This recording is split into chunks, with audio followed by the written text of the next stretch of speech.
ইঁদুরের জ্বালায় আমি একদম অতিষ্ঠ হয়ে গেছি। এখন ইঁদুরের জন্য আমি শেষ একটি চেষ্টা করতেছি ইঁদুর থেকে বাঁচার জন্য। এই মিসেপ, এটাকে বলে খাবার রাখার জন্য যে বক্সিন মিসেপ যেটাই বলি না কেন, আমাদের এখানে তো বক্সিন বলে। তো এটার মধ্যে আমি কখনোই খাবার দাবার রাখতে পারি না, ঠিক আছে। তো এখন এটার মধ্যে হচ্ছে আমার ছেলের খেলনার জিনিস রেখে দিছি, সে খেলনার জিনিসই কাটতেছে ইঁদুরে।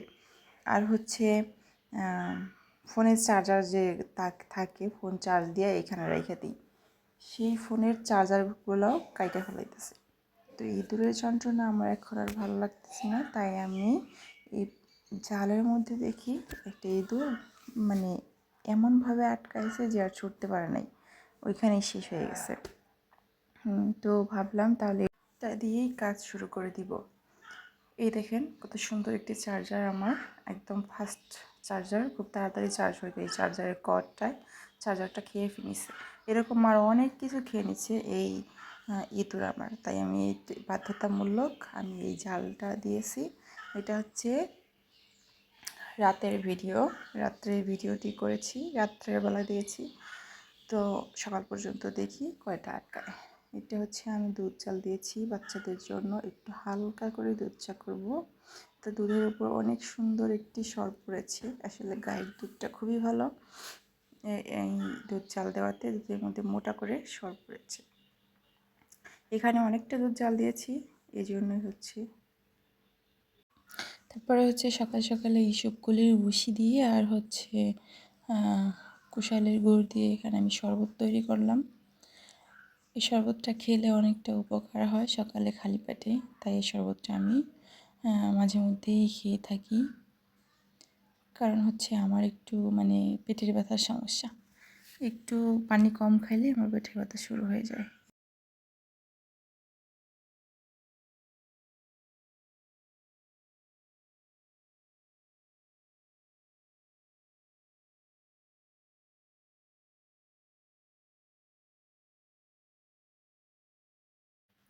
সকালবেলা হাঁসগুলো ছেড়ে দিয়েছি পাশের বাড়ির ডোবা, এখানে কলের নলকূপ আর কি, সেই ডোবার মধ্যে হাঁস এইখানেই থাকে বেশিরভাগ আর কি।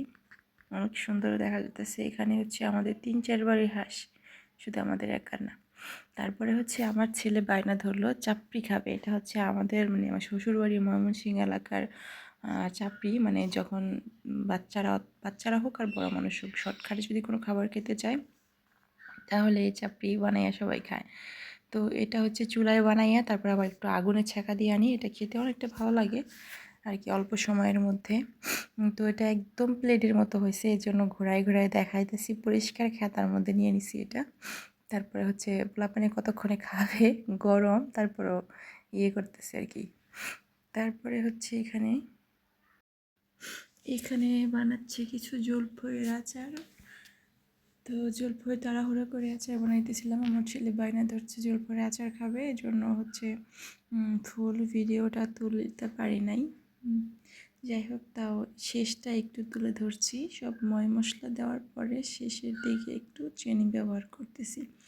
এখানে হচ্ছে পাঁচফোড়ন আমি দেইনি, কারণ একটুকুনি আচার, ওই পাঁচফোড়ন বাটা ঝামেলা আমি করি নাই। একটুকুনি আচার একদিনেই শেষ হয়ে যাবে আমার বাচ্চাদের কাছে, একদিনেই বেশি থাকবে না। এখানে মাত্র 1 প্লেট আচার হবে, 1 প্লেটের চাইতে বেশি হবে না।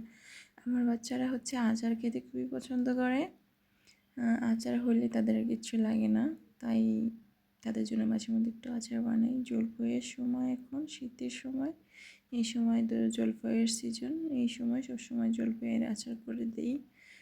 তো আমি আসলে চুলার মধ্যে জলফই করতেছিলাম, চুলার মধ্যে হালকা রোদ লাগতেছিল। সকালের ভিডিও, রোদের মধ্যে জলফই দেখতে অন্যরকম দেখা গেছে।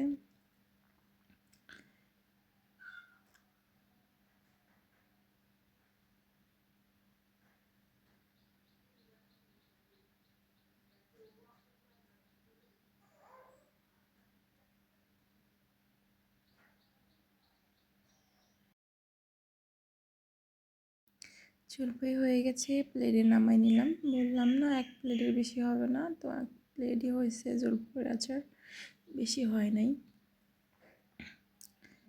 তো হচ্ছে এই আচারটা পেয়ে আমার বাচ্চারা এতটা খুশি হবে, মানে যদি একটু প্লেটের মধ্যে আচার দিয়ে ওদের বসায় রাখতে পারি, ওরা আর কোথাও দুষ্টামি ফাজলামি করবে না, একদম না, সেখানে বসে বসেই ওই আচার খাইতেই থাকবে। তো আমি আচার টাচার একটু কমই খাই, মানে ইদানিং।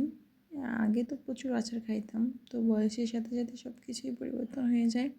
বাচ্চারা হওয়ার পরে এই ইচ্ছেটা আর এই রুচিটা বাচ্চাদের কাছে চলে গেছে। এখন আর হচ্ছে আচার টাচার তো খেতে ইচ্ছে করে না। তো রাতে যে ভিডিওটি আমি করেছিলাম, জাল বিছিয়েছিলাম ছিপের চারপাশে, তো অবশেষে একটি ইঁদুর আটকা পড়েছে। ঠিক আছে, এইমাত্র একটি ইঁদুর আটকা পড়েছে। এখানে হচ্ছে অনেক অনেক ইঁদুর আছে, আস্তে আস্তে সবগুলোকেই আটকাবো, সমস্যা নেই। অনেক অনেক ইঁদুর আছে, ও এমনভাবে আটকাইছে ওরা, আমি বেরও করতে পারতেছি না। ঠিক আছে, তো আজ এই পর্যন্তই, সবাই ভালো থাকবেন।